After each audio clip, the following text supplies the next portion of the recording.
Welcome to my brand new podcast, proudly sponsored by Mylands, the heritage paint company, which not only has a royal warrant, but whose colours are used on the sets of 007 and on Harry Potter. Well, here on the New Chapters podcast, over 8 episodes, we explore those bold moves, those quiet resets, and those powerful reinventions which shape extraordinary lives. And I'm delighted to introduce to you my guest this week. It is the inimitable Leah Lane, who is the mastermind behind Instagram's My Mulberry house, where she's amassed more than 1.2 million followers, despite having an ordinary job and no such followers just a few years ago. We'll also be doing our weekly rapid fire round where we get to know a little bit about the person behind the public profile.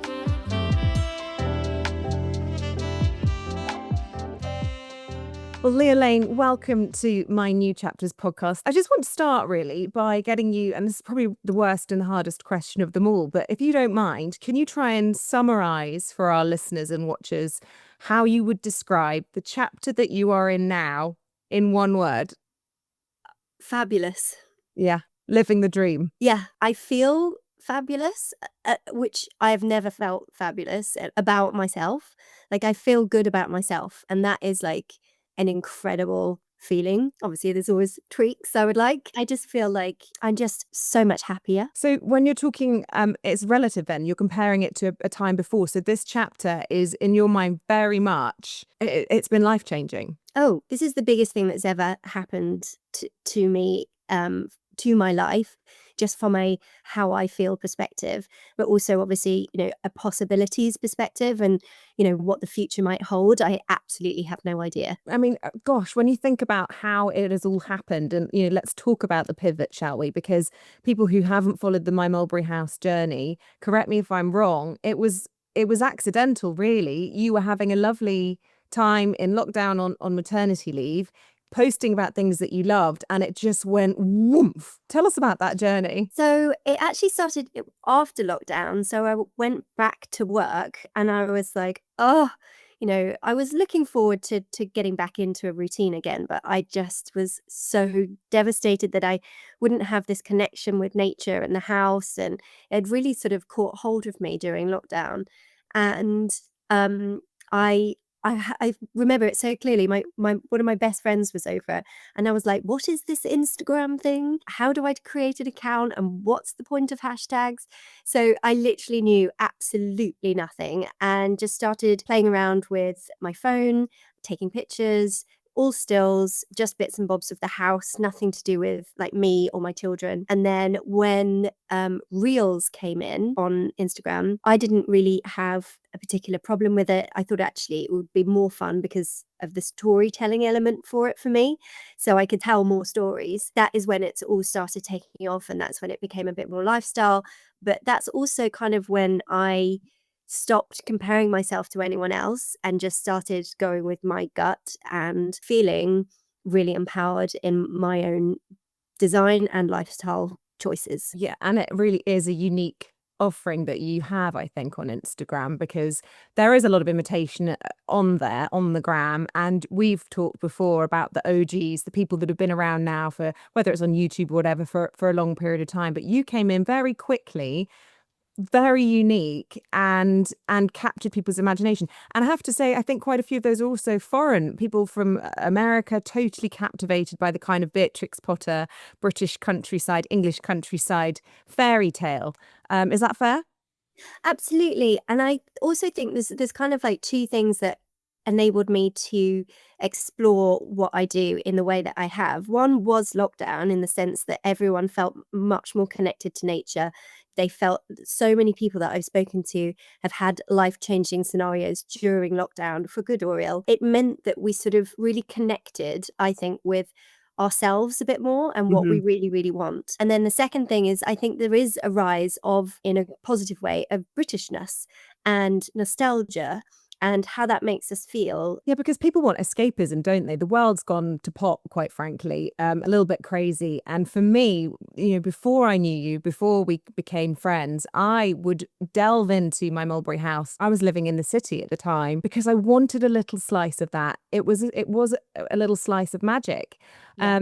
But it's interesting that you talk about feeling fabulous in this chapter as well, and how it's made you feel about yourself. Tell me more about that, because from the outside looking in, I do worry that it is so big now and you are so in demand and you're invited to so many wonderful things that you're almost, yeah, and also the amount of content that you're expected to produce when you're a one-woman band. Do you ever think, oh my goodness, this is too much, and how am I going to, how do you find time to look after yourself and the family and everything else with all of the demands that come with being really successful? I think a really organized and lovely husband helps. He is literally, he's so organized, and he also helps. He has started helping me, so we'll stay up till, like, I think it was last night we were up till like 10:30 just going through my inbox, because he was like, you have not looked at your inbox for 5 days, it's gone mad. And he will just reply on my behalf. Like, obviously he speaks very much like me, to not to really important things, but things that can just get done quickly. So he is amazing, and he has, more than taken up the slack of, some of the pickups and drop-offs that I haven't been able to do. And I have just recently hired a part-time assistant, so that feels kind of like a journey in itself, in that I am now in a position to hire someone into the little world of my Mulberry house, and you can't do it all yourself. And I think that realization is really important. Also, going back to my old business days, having a business head on, you have to speculate to accumulate. You have to put a percentage of any revenue into a business in order to grow.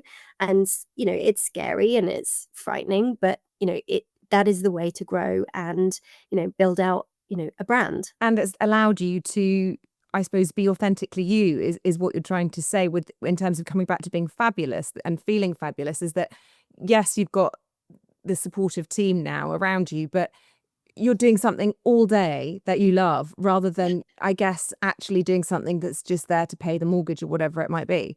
Yeah, How absolutely. wonderful. It's so wonderful. And one of the things that I always have been terrible at is I always wanted everyone to like me. It's a Oh, me really too. difficult Yeah, it's trait. awful. Yeah. I just could not stand it if people didn't think I was, a nice person or liked me.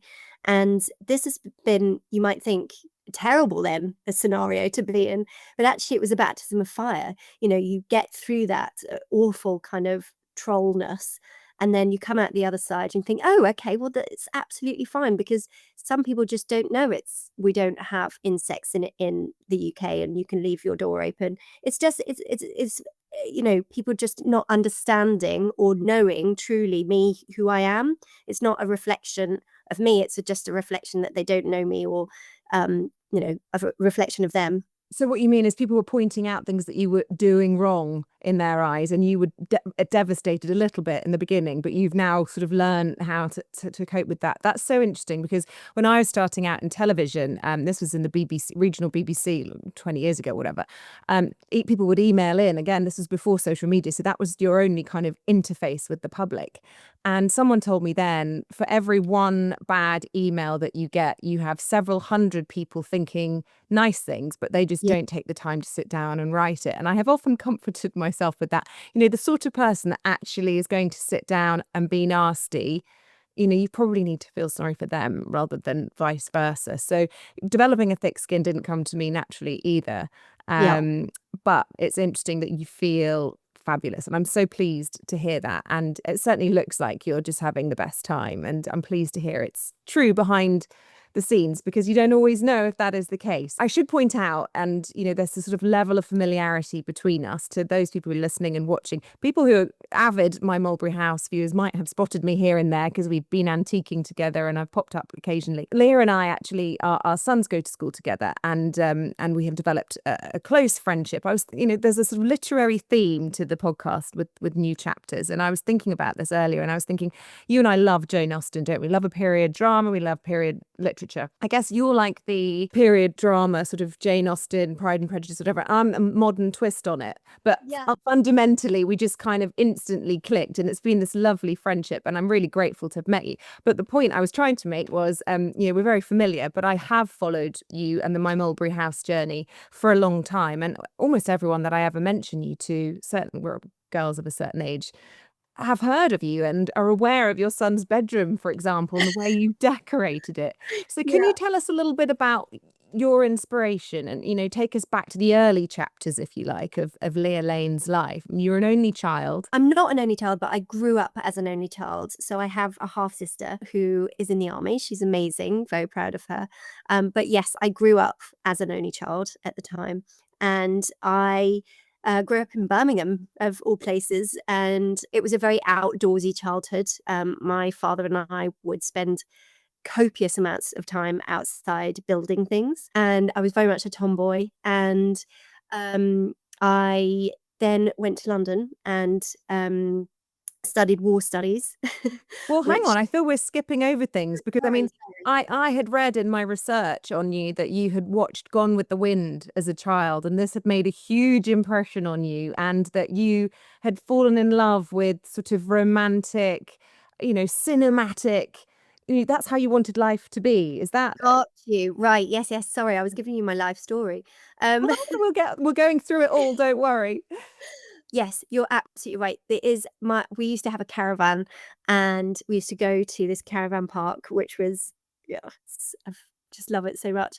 And it was just one of those, obviously, all my memories are hot, sunny days when I was Yeah. younger. And Gone with the Wind was on. And after sort of an hour of watching, Mummy was like, do you not want to go outside and play cricket and, go to the swimming pool? And I was like, no, this is fine. So sat through like that 4.5, 5 hours of film of Gone with the Wind and literally fell in love. And my daughter is called India Scarlet. Both names are in the film, and it just absolutely sort of. I just think that started the sort of feeling of romanticism and loving those types of feelings and how it made me feel. And you know, for example, another memory of this kind of ilk would be my mum was really into antiques and we went antiquing together. And my first thing that I bought, I think I was about 10, was an antique pram to put my teddies in. So it's always I've always been very, very interested and appealed by old things. I love hearing that because my parents, being architects, have been very into modern and new things. You can see the influence a little bit with the modern art. But I just took my son 2 weeks ago antiquing on my own with him, and he loved it. He's 9, and he really enjoyed himself. And he bought a little badge that was for the Metropolitan Police or something. But he absolutely treasures it, and little pieces of treasure. And I really hope he takes that on. And part of the approach that you and I both have to parenting, which is outdoorsy, a sort of nod to how it was a little bit in the Famous Five. That's the childhood I want to give my kids. I mean, yours have a tree house. Was that how it looked? Because when I hear Birmingham, I don't automatically think, Beatrix Posh or whatever. Was your childhood similar to the My Mulberry House childhood that your children are having, or is it just a slight twist on that? No, the house didn't look anything like this, but we were in the suburbs of Birmingham. And actually, if anyone knows Birmingham, it is literally city and then it's not. We were on the sort of edge of the Black Country. So you've just got lots and lots and lots of farming country there as well. Beautiful. So we were right near a massive park. So yeah, Birmingham doesn't spring to mind, Beatrix Potter, but it was very, very outdoorsy and very rural in a way. And then we were just, in the suburbs of a very large town. And what was your school experience like? I know that you were quite seriously into your music and your dancing. Was that outside of school, or did that, very much sort of shape your school time? And I'm just trying to get that picture of the things that you love and when it all kicked in.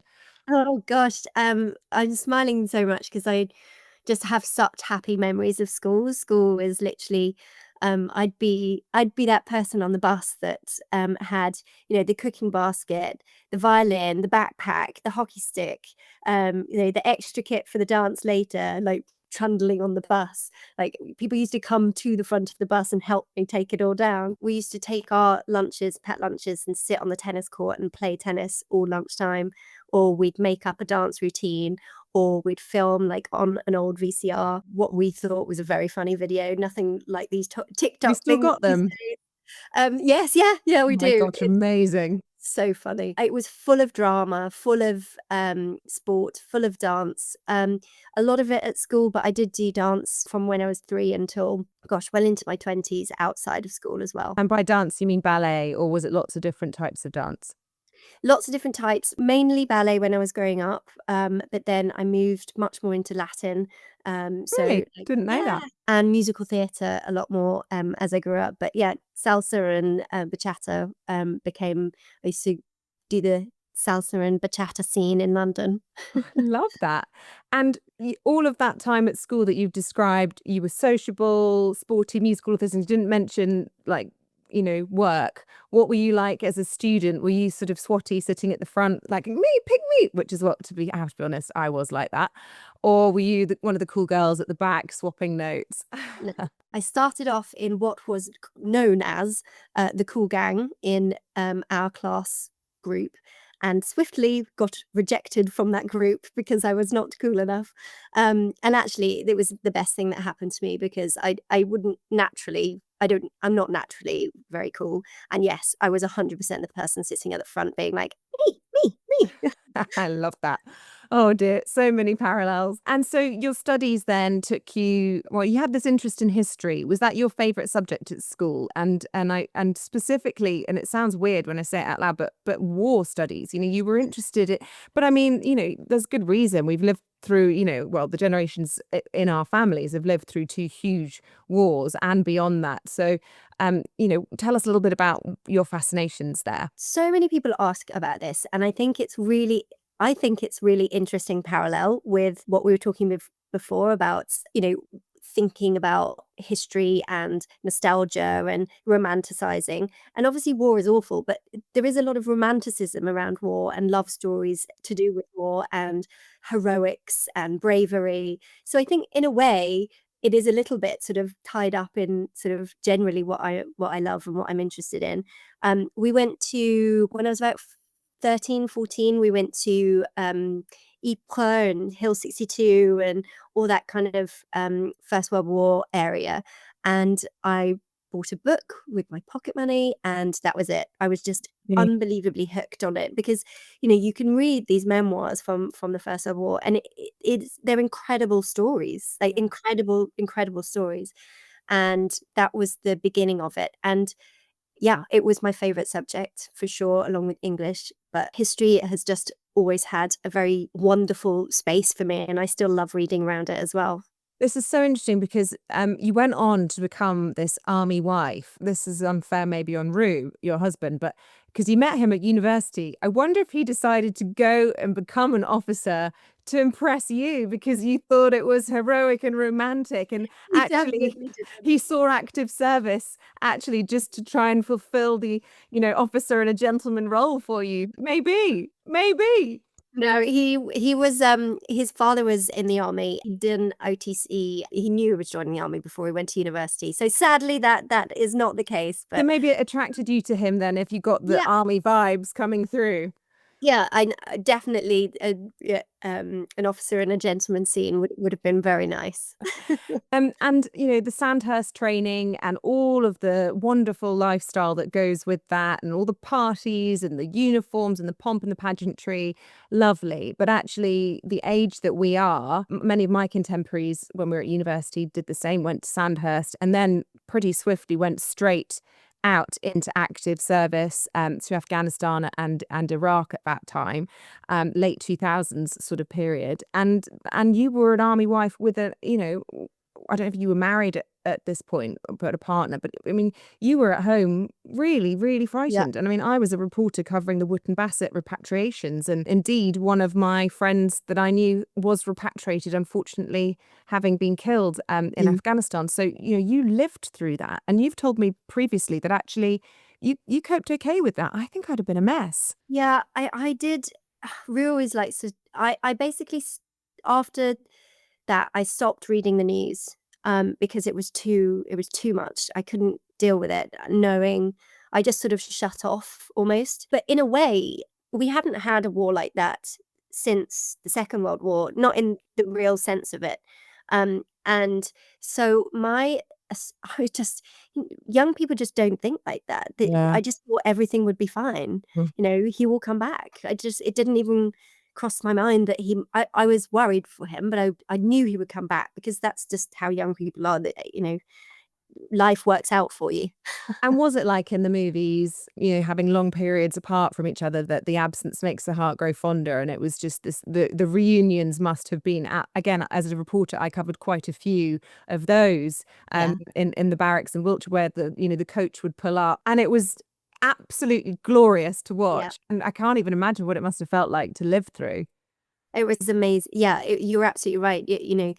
Standing on waiting for the plane to land, and then waiting, when they come out, it is very overwhelmingly emotional, actually. And you see, obviously, for our generation, not many people had kids, but you'd also see families with children, and oh God, it was so heart-wrenching. Yeah, it was a lot. It was beautiful. Oh gosh. And what about you? Were you ever tempted? You talked about your sister being in the forces. Did you ever think about that? Or what did you do during all of this period? That's really interesting, actually. I did do a week's work experience in the army. It was eye-opening. I would think, I would say. I felt it was very misogynistic. But having said that, I think I felt I would have really enjoyed it. But perhaps I am not very good with, like, so much red tape and people telling me what to do. Yeah, that's so often what people say. I mean, also you're tiny, 5'2". That actually horrifies me, the thought of you with sort of although you're so strong, you'd be absolutely fine.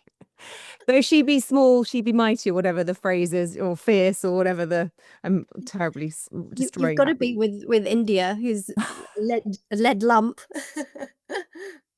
So let's talk about the kids then, because you and Rue got married and you had the military wedding, presumably. Yes, he wasn't in at that time, but all our friends were in. So, every other person was in bells and whistles, which was incredible. So what does that mean? You walk through an arch of, well, I was going to say bayonets, but I'm showing my ignorance now. Bayonets is, I think, a different regiment. Maybe the cavalry do that. But yes, we had like this chap, like they were just all in their number ones, it's called, I think. Number ones. And they just absolutely look fantastic and beautifully handsome. And what was your wedding day like? And again, I ask because for me, if I have one regret, I think is I probably didn't enjoy it enough. I didn't sleep the night before. I was really worried about everyone else. And as a result, it was over before it had begun, but I just probably wish I'd enjoyed it more. Were you able to, and I get the sense you're quite good at switching off the noise and being present, whereas I struggle with that a bit. Yeah, I am. People think I'm a perfectionist, and actually, to a certain extent, sort of aesthetically, I am. But I'm not.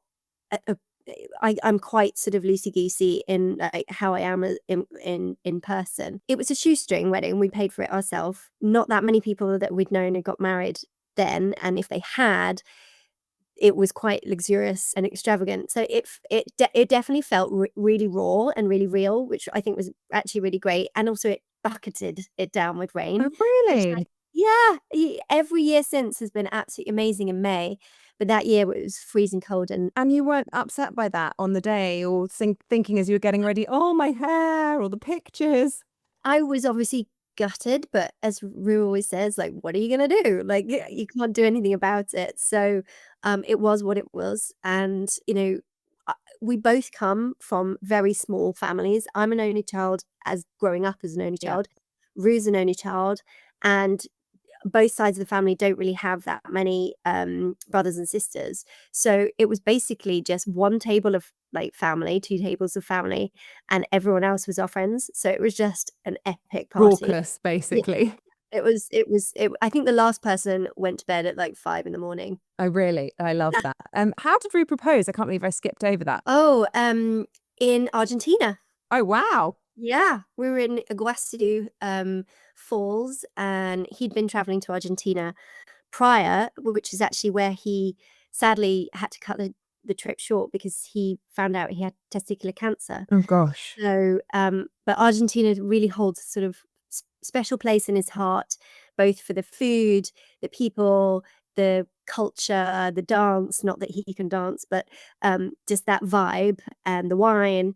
And so, yeah, we went back and he proposed there. Oh, that's amazing. Oh, that's so nice. And did you know it was coming, or was he behaving? I had I had suspicions, but this was like literally the last day.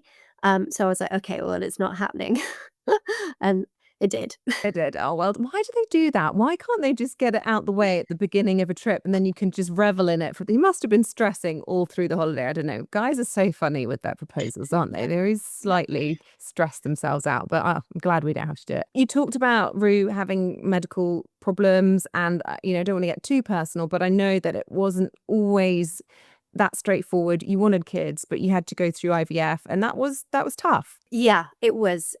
So Rafe, we started IVF with Rafe probably a little bit sooner than we had anticipated. I don't think anyone is ever ready for kids, but we were sort of thought, okay, well, we need to get cracking.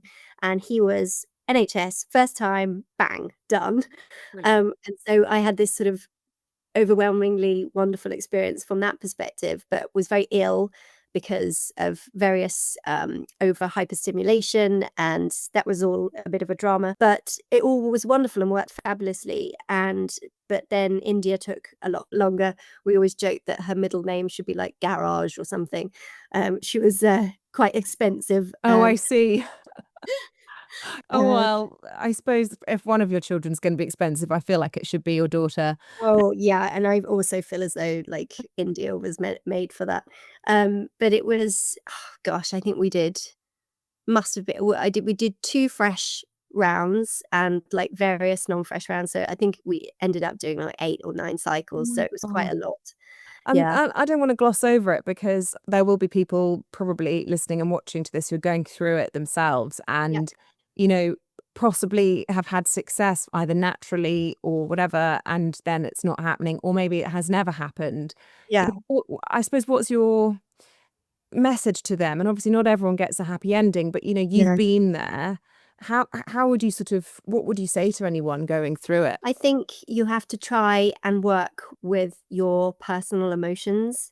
So, and really dive into that. So, for example, I've had so many friends that have gone through this, and it's really interesting how differently we all cope with it. I was, right, jump in, let's go, tunnel vision, keep going, keep injecting, keep stabbing. You know, it was very much I'm on this road and I shan't get off it. Yeah.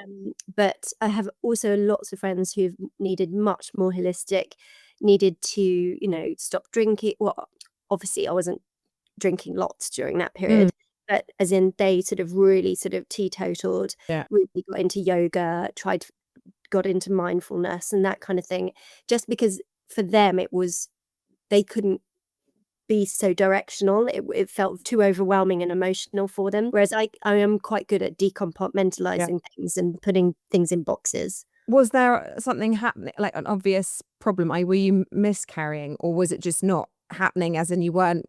I don't know much about IVF, but how did you cope with all of that? So they had no idea why it wasn't happening because I obviously didn't have any particular issues. No one could find any issues. And so it was very frustrating because we had really strong embryos as well. They're sort of categorized in like A1, B2, etc.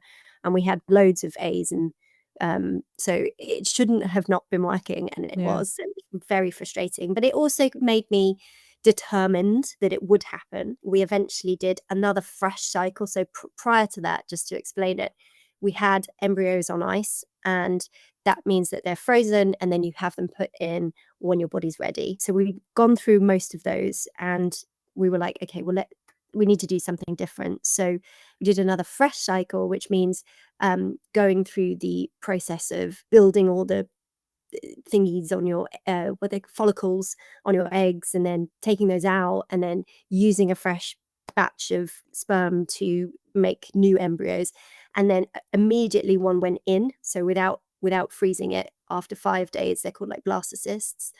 And then that one worked. So there is no evidence. Everyone keeps saying, all the doctors kept saying, there's no evidence that fresh or frozen is better or worse. And obviously for my body, it was. Oh, how interesting. And did you ever just think, look, I was, you aren't an only child, but you were raised on Rue's an only child. We've got Rafe, he's healthy and thriving. Were you getting close to giving up, or what was driving you to keep going? And was it the girl wanting a girl thing, or? No, it wasn't having a girl, actually. I think I would have been very fine being a boy mum, actually, just because I am quite sort of tomboy in lots of ways. But I think maybe if we'd done another 3 rounds and we might have started sort of thinking, oh, this is really tough. But I've always been open to adoption as well, which perhaps we would have thought about, but we didn't really talk about it in much detail. Yeah. What sort of new mum were you? I'm guessing just through some of the answers you've given me already that you were very relaxed and took to it quite well.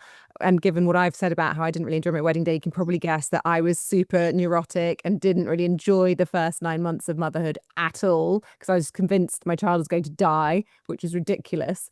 But I don't imagine you were sort of racked with all of those sorts of worries.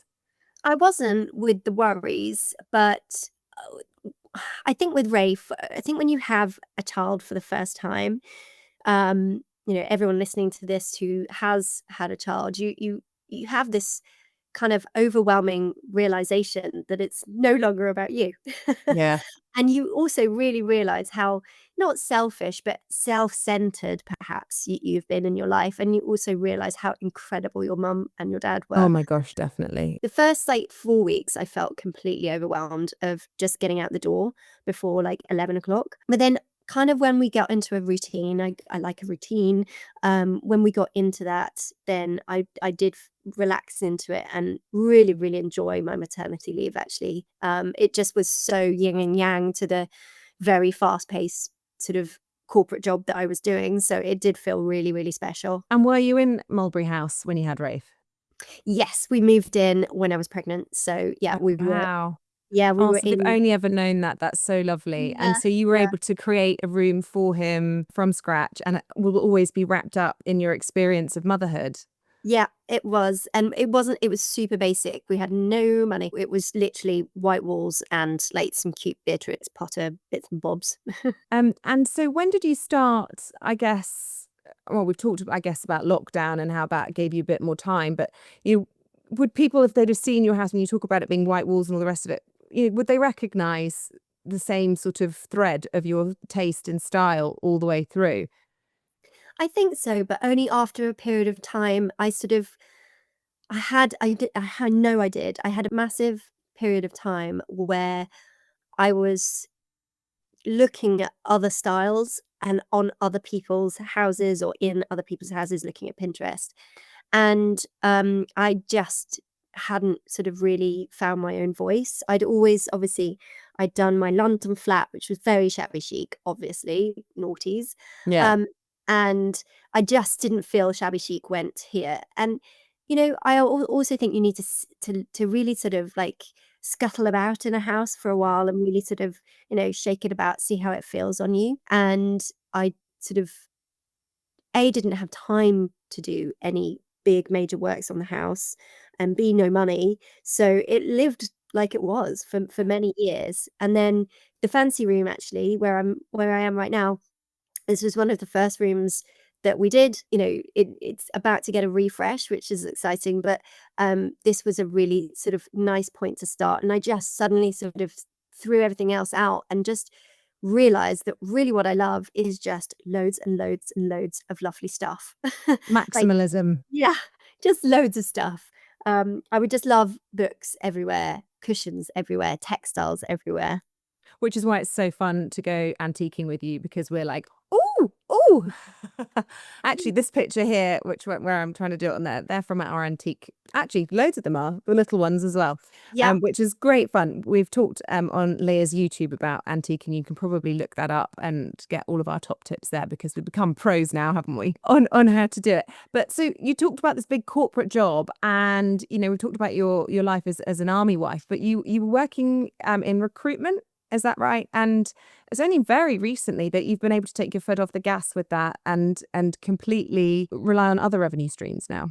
Yes. And I think that's probably maybe surprising to some people that, a lot of followers doesn't necessarily mean a lot of money. I'm also super risk averse. Taking the plunge was definitely the best thing that I've ever done. And I really, really, really would advocate, actually. My friend Kate always, well, I remember this moment where she said to me, I just said, I don't think I'm good enough. I can't do this.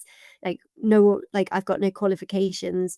And she just said, yeah, everyone's winging it until they're not. Everyone is like not an expert until they are. Totally. So that really, really resonated with me. And again, to anyone that's listening, I procrastinated for so long in that job that I was quite unhappy in at the end. And I just, everyone outside said, just do it, just do it. And I just really wish I had done it. It's not easy. And you've been that voice for me, really. You've been with me on my journey this year of my own little new chapter. And I remember you saying to me, just play, just have some fun with your Instagram account. Some of it you'll hate, some of it, but just see what your thing is and how it evolves. And I did. I just thought, oh, well, there's not many people watching my little account that I set up on the side. So I just had a bit of fun, and it's been really great. And I think that has been for you, where you've really had a creative outlet there that perhaps you didn't even know. I mean, like you said, you didn't know what Instagram was, but making reels and editing. And I think about some of the most recent reels that you've done, so creative, and this I speak as someone who's edited and worked with VTs and all the rest of it for 20 years. The treatments that you give your reels are really, really great. Oh, And, thank you. and that's something that actually not anyone can just do, even if they want to. Is Instagram still the same place? Obviously, you've talked about how Reels changed it, but are you still growing at the same rate? Where do you think it's going? Lots of people I see are now doing subscribing, there's the sensible part of my brain, i.e. my husband, in my ear, sort of saying, yeah, but what about pension? How does it work the long term? What if it goes the way of Facebook where no one goes on it anymore? There are all these sorts of, but there are unknowns. But you were saying at the beginning, you feel excited about all the other things ahead, so you're Yeah. not worried about it all. I am what I hope I am trying to create is a brand. And as part of that, obviously you have to diversify and make sure that the brand has meaning and purpose in lots of different ways. That's, having my website, which was obviously just, that was a journey, building An that. expensive journey by I'd imagine, because these things do not come cheaply. Yeah, and I just really wanted to do it really swish and really lovely place to be. And that also is where a lot of my writing can sit, which is really, I know I've always wanted to write a children's book, and I've just actually got a contract to do a adult nonfiction, so like a coffee table style book, which is very exciting. Congratulations. So thank you. I will be buying that. So writing is an avenue which really excites me, and the website is a place that I can, trial and do lovely things with that. And then there's also YouTube, which I have just recently started in December, which again, oh my goodness, the editing. Oof. Hungry beast as well, isn't it? It must Yeah. feel like relentless. It does feel a bit relentless at the moment, but as I'm just in the eye of the storm at the moment. I am still just basically just me and a little bit of help, and eventually, hopefully, we'll grow. But it's all good. It's so many different ways that you can, this word influencer or creator. I think it has real negative connotations, and I think up until very, very recently, I've been quite negative about, when someone said, "Oh, what do you do?" I was like, "Well, I do a bit of this and I do a bit of that." And actually now I've just kind of owned it. Someone said that to me. I was at Wimbledon with two massive journalists from the FT and the Times, and I was like, "Oh." And they were like, what do you do? And I said, I'm a content creator. But I'm also, a creative director, and I'm writing a book, and, just owning it. I think this is just a new medium of journalism in a way. I mean, you obviously do see those people that you just want to like roll your eyes at when they're all like me, me, me, at every single, and the connotations with, oh, they just want a free lunch or whatever. But what you're doing is entirely different. And yes, people gift you things, but of course they do, because they want to be associated with your brand. And that's been really interesting to see. That I think just even the time I've known you, that has grown in terms of. Yeah. I mean, your diary is just jam packed. Yeah, it is. And obviously, eventually that we'll have to manage that in some sort of way, because, the whole reason is, a lot of the reason people are here is for, duck content. And Well, yes, but they also enjoy living vicariously through your trips to Wimbledon or yeah, to the new, most people can't get tickets to these things or yeah. afford the new whatever. And you open that window and do it in that Mulberry House way. So, don't worry. I'd say you've definitely got the balance right still there, but I might be biased. Can I do the rapid fire round with you? A little bit of a warning. People that I've done recordings with already have found this really hard. They've always wanted to say both. I have allowed people one or two boths. And actually this one, I'll be honest, I had really struggled more than others because I know you. And as I was writing, I kept thinking, well, I know what her answer will be. So I had to really go for things that I don't think I could necessarily call. So let's have a bit of fun with this. Coffee or Wi-Fi? Wi-Fi. Night owl or early bird? Early bird. Always early or fashionably late? Always early. Love this. Chickens or ducks? Oh, chickens. Oh, really? I thought you might be like, they're like my children. I can't possibly say. Why not the ducks? You've just hand-reared two little babies. I do love them more than the others. Because ducks are just very silly. They're very silly. Chickens are really intelligent, like seriously intelligent, Okay. like dinosaur intelligent. Be understood or unforgettable? Be understood. Burn it down or gently let it go? Let it go gently. Cashmere or linen? Ooh, cashmere. Live to work or work to live? Live to work, and I want to caveat that, because obviously work to live. That is the obvious answer. But I think just what I hope my children will have in life is just an innate sense of go-gettingness. And so not work to live as in work is the most important thing, but as in that drive and that sort of commitment to life is all wrapped up in that work ethic. And what is the saying? Find a job you love and you'll never work a day in your life. And hopefully you've found that. Veg patch or cut flowers? Veg patch. See, I'm beginning to lean towards preferring my cut Yeah, flowers, but I did go veg patch fantastic last year. That might have to be a both. But I've got flowers in my veg patch, so. Yeah, same. Yeah, so that's kind of a both, isn't it? Okay, wellies or Manolos? Wellies. Love it. Stay in or go out? Stay in. Opera or ballet? Oof. Ballet. Only just. Power suit or barefoot? Barefoot.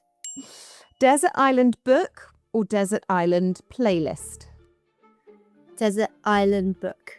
Ooh, why? I wonder, not the playlist. I couldn't work out what I would choose there, but yeah, I think the playlist I'd probably just get bored of, whereas I think you can lose yourself in a book. Yeah, you can. Happy as a clam or always on to the next thing? Ooh. Happy as a clam. Love that. Save it forever or give it away? Oh God. I think I'm save it forever. Love it. I really enjoy that round. I do think it gives a little sense of the person behind the public face that we all know. I love that. I good. love to do that with the kids in some way. I think that Yeah, would do that, be or as a drinking game. Every time you make a hesitation, that could be the adult version. Well, my lovely friends at Mylands, they are, of course, the Heritage Paint Company. They have a royal warrant, which means it has the royal seal of approval, and they are behind the fabulous sets that everyone's familiar with on Harry Potter 007. They have very kindly been supporting my podcast and sponsoring it, and they have asked me to ask all of my guests to choose from their paints which colours they like. If you go onto the website and you order their colour cards, this is what they'll send you. They're absolutely huge, and there's such an incredible selection. And if you're not a huge interiors geek like Leah and I are, you may not be familiar with Beata Herman, but she is the Swedish interior designer. She's kind of like the in person, I suppose, we all sort of covet. And she's come up with her own range for Mylands called the Dependables. And I asked Leah last night to pick out a few that she liked from this range, and then I would put her on the spot. And you may not recognize, do you remember the ones that you chose? It was probably quite hard now, but I can point at them because there's a couple of similar ones.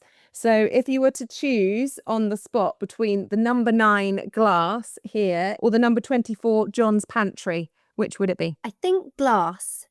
Oh, the paley duck egg blue. Yeah, I have that. It's quite similar to the one that we have in our bedroom, and it just changes in the lights so beautifully.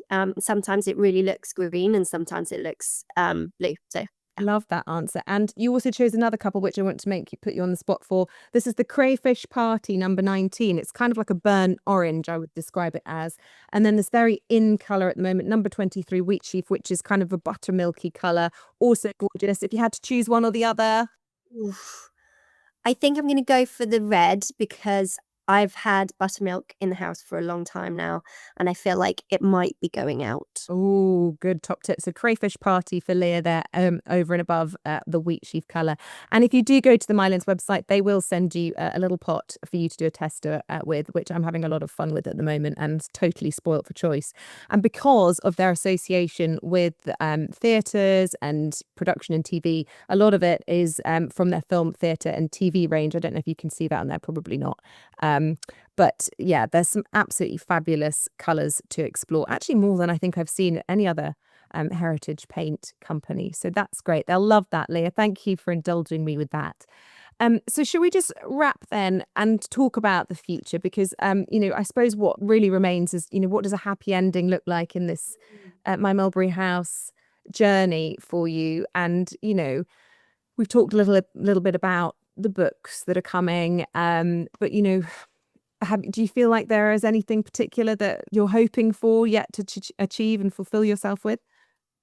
I think for me, I just hope that I can stay as happy as I am and fulfilled as I am, and I can be with the children as much as I am. So, yes, okay, I'm, here, there, and everywhere, but it means that, in 40 minutes, I'll be picking India up from the bottom of the drive, from the school bus. So having that flexibility, and also just having that, I've really noticed that I'm way more chilled and I don't, quick to anger as much as I used to, because my stress levels are lower than they used to be.